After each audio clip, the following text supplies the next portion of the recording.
السلام عليكم ورحمه الله وبركاته. كتاب من الاخر ارحب بكم، انا مروه خالد ويلا نبدا. بما اننا داخلين على معرض الكتاب فجالي سؤال مهم حبيت افكر معاكم فيه. لما بنيجي نشتري كتاب بنختار الكتاب على اساس ايه؟ او بمعنى اصح ايه اول حاجه بتجذبك في الكتاب فتخليك تشتريه؟ خلونا نجاوب على السؤال ده بعد الانترو.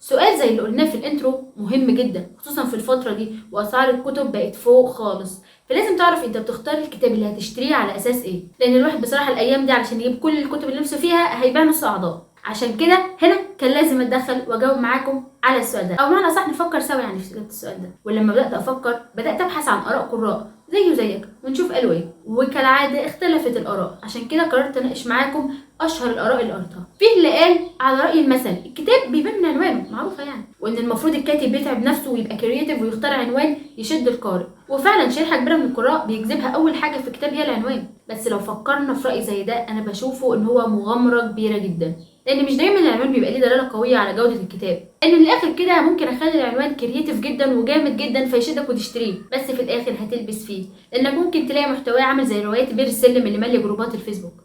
وبرضه فكر معايا، الاعتماد على العنوان لوحده فيها مخاطره كبيره، واحنا اصلا كحيانين وعايزين نعدي فتره المعرض دي على خير بدل ما نضطرد لما نجيب كتب تافهه وندفع فلوس على الفاضي. فانا بشوف ان العنوان لوحده لا يكفي لشراء كتاب. وبمناسبه العنوان برضه غلاف الكتاب بيلعب عامل جذب غير طبيعي في اختيار الكتاب. في ناس بتشتري كتاب مخصوص عشان غلافه عجبها وبرضه في الاخر بيلبسه. بصوا انا جايه النهارده اقول لكم كل الطرق اللي ممكن نلبس فيها وازاي نبتعد عنها. طب تعالوا راي تاني. في ناس بتشوف ان مقدمه الكتاب قادره ان هي تخليك تحب الكتاب من اول نظره. بص يا عم هاني شاكر، انت ركز معايا، احنا عايزين نلم الميزانيه. المقدمه مهمه وممكن تديك انطباع اولي عن الكتاب، بس برضه مش كل المقدمات صادقه. مش دايما بيقولوا حلوه البدايات كلها حكايات وفي الاخر بنلبس في النهايات.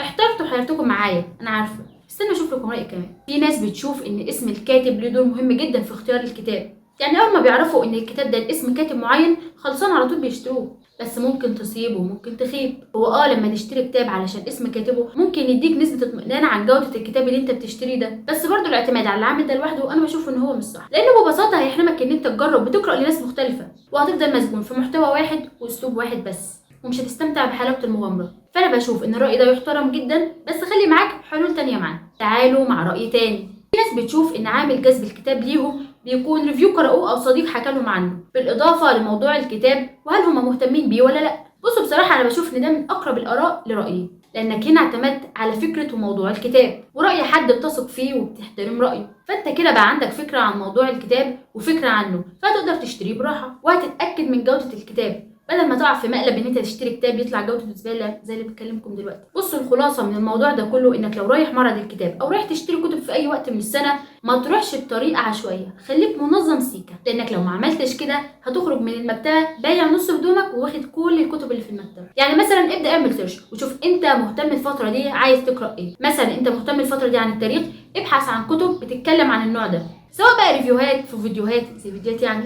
فانت بعد ما تشوف الريفيوهات وتسال اصحابك او تسال ناس مهتمه بمجال التاريخ وخلاص كونت فكره عامه عن كل الكتب اللي ممكن تشتريها في المجال ده، هنا هيكون عندك عدد كبير جدا من الاقتراحات. ابتدي بقى ضيق الاختيارات شويه، شوف مين فيهم الاقرب ليك والاقرب لفكرك الوقت ده، او شوف مثلا الكتاب اللي انت لما سمعت الريفيو عنه او قراته انجذبت ليه جدا وقلت انا عايزه اقراه دلوقتي. وصلت لهنا اعمل بقى اللي انت عايزه، حب الكتاب من عنوانه من غلافه من كاتبه، عيش. لان انت هنا بدأت بالفكرة والموضوع كده خلاص، حددت قيمتك وحددت الكتب اللي انت عايز تشتريها بالظبط. توكل على الله وروح اشتريها. وطبعا دي نصايح للقارئ كحيان زي معهوش فلوس وعايز يجيب كتب على قد فلوسه. وطبعا كلنا عارفين ان احنا بنروح هناك بننسى كل الكلام ده وبننسى احنا عايزين نشتري ايه وبنجيب كل اللي في وشنا ونروح معناش حتى فلوس المواصلات. اما لو انت غني ومعاك فلوس كتير افتكرني بكتابين بس كده. اتمنى اكون قدرت ان انا افكر معاكم في اجابه السؤال اللي بيطرح نفسه في الفتره دي. وبرده بقول لكم ان دي عباره عن اراء لناس زي وزيك، يعني مش حاجه مقدسه او مسلم بيها.